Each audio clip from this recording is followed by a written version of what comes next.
My Canary Yellow Silverstein Vinyl.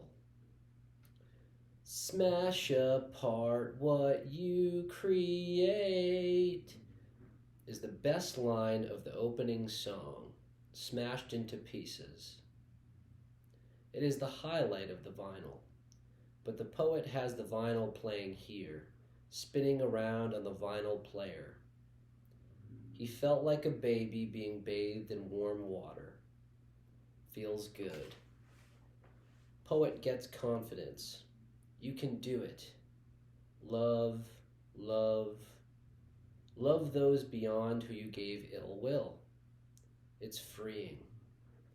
You are giving too much effort to hatred. To bat away those bats, you did not recognize it made you tired. It's a year. How much can you do in 1 year? How many souls will you have? This multiple soul notion is from Nietzsche's Human, All Too Human, where Nietzsche writes, "In the strict sense, it is not true that one's character is unchangeable. Rather, this popular tenet means only that during a man's short lifetime, the motives affecting him cannot normally cut deeply enough to destroy the imprinted writing of many millennia. If a man 80,000 years old were conceivable, his character would in fact be absolutely variable, so that out of him, little by little, an abundance of different individuals will develop. The brevity of human life misleads us to many an erroneous assertion about the qualities of man." Page 45. I would rather acknowledge my fault and grow into new life with the same soul. Christian logic. I assume the 80,000-year-old man would have new souls, though that's not what's written here. The vinyl spins like Nietzsche's notion of eternal recurrence. What if some day or night a demon were to steal into your loneliest loneliness and say to you, "This life as you now live and have lived it, you will have to live once again and innumerable times again, and there will be nothing new in it, but every pain and every joy and every thought and sigh and everything unspeakably small or great in your life must return to you, all in the same succession and sequence." This is from a different book. Nietzsche's style, every sentence being a strong idea, makes his language singular. His spears are influential all over the world, and he is no doubt a genius for the fright of his style and variety of ideas. But, as a life form, Nietzsche is proof to today's thinker that they should excuse themselves now and then to take a nap. Also, Buddhism has long spoken of such an endless cycle. A Buddhist abstains from sensual pleasure to break the cycle and find peace. She minds only what is worthwhile. Human, all too human is the reason I won't show my process of creation on social media. In one part, the philosopher says that people want the product of plastic arts, not the process. I see the showing of the process on social media as another sign of the degeneration of art as an idea in my lifetime because it wants praise. I also don't like groups that see art as merely expression of pain. I don't know what you should make, but neither does anyone else.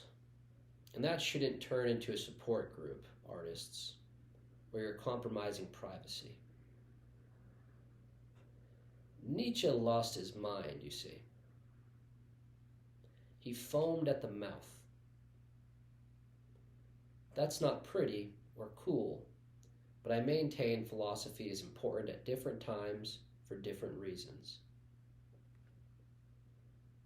I saw a clip of a movie where someone was playing Nietzsche, and the actor was crying. It seems like a movie I should seek out and watch.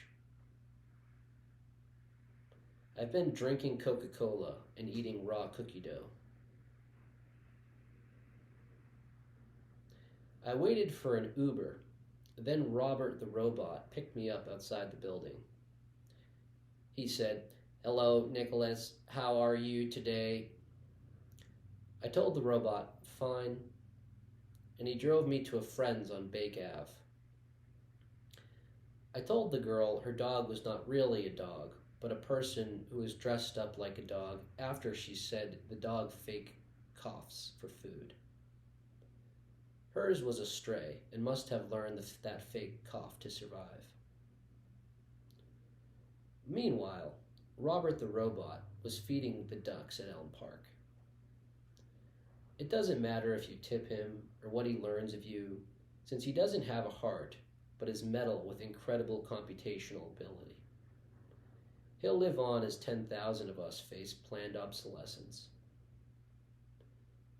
Robert is unique in that he values animal life more than other robots. In Robert's Uber, there are leopard skin seat covers. He doesn't feel that having the seat covers is encouraging poachers, yet he listens to his next passenger talk about why it's wrong to hunt for game with patience. He doesn't need the GPS of the Uber app. When Robert is contacted for a ride, a blue beacon illuminates on his head, and he can then see the person who hails him so long as they are in a radius of 100 miles, for they have a corresponding blue circle over their head, and he drives his car there. Never having been in a fatal accident, because if an accident happens, he can reverse bend damaged metal, reset his car and the other car, resuscitate life, give the driver and passengers a gentle pat on the head each, fix all their spinal columns, and continue driving. God bless the paramedics today as well. I'm glad the robot takes jobs in the city, as motorcycle accidents happen less with Robert the robotic Uber driver. Also, the police, medics, and firefighters agreed to change the sounds of their sirens to sounds that move the traffic but do not incite heart attacks nor the notion that every ambulance is a death or every police siren a murder. I'll mention that idea as much as I can until I convince myself there is an orchestra of sirens out there and it's enjoyable. The downtown symphony of mild sirens. I met with my friend the other day who is a sculptor. He began to describe something I did not understand, and it was wonderful because his carefully chosen words made a silence like floating gelatin between each carefully chosen word. Steve said, "You are not how you are because of how you were conceived." Looks around. Some of these paintings are better than photographs for people's children.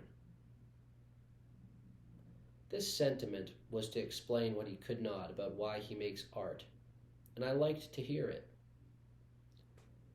What is this? Why is it here? What a seasoned artist can muse upon is inaccessible to those who have not been through artist seasons, rites of passage. Those days. After that, well, I don't know. There's nothing universal about it. I am flesh and blood. I saw in a crude article that James Joyce said not to read literature, but I say read literature. I say read James Joyce. James Joyce is not Jesus, nor is he Joe Schmo, or me, or Steve, nor Nietzsche, or the band Silverstein. Today I realized how funny it was that I am a person who had tried to figure out the universe and who thought it had anything to do with reading and writing books or words at all, as if a thought could make all things livable. Maybe it can. More likely, a way of being can set things right. An ability to process the world and use a vacuum each day to deal with the amount of baloney, and then see like a human happy, To be alive would be best. A carefully formulated ego is best. It's 10 degrees outside. The downside of confidence is that now you've got plans. The Uber driver I had later, after Robert, was listening to Fox News on his radio. I thought I might be getting kidnapped. The news talked about a balloon from China that was found in the air and shot down by a jet. On the radio, the balloon was called the spy balloon, and a lady referred to China as the enemy. It's funny because the enemy just sent me many Happy Lunar New Year wishes in the mode of notifications from polite and disciplined university students. Man, they are diabolical. I know we are all living in custom worlds. I just think it's funnier how a poet can make the world better than 300 news networks.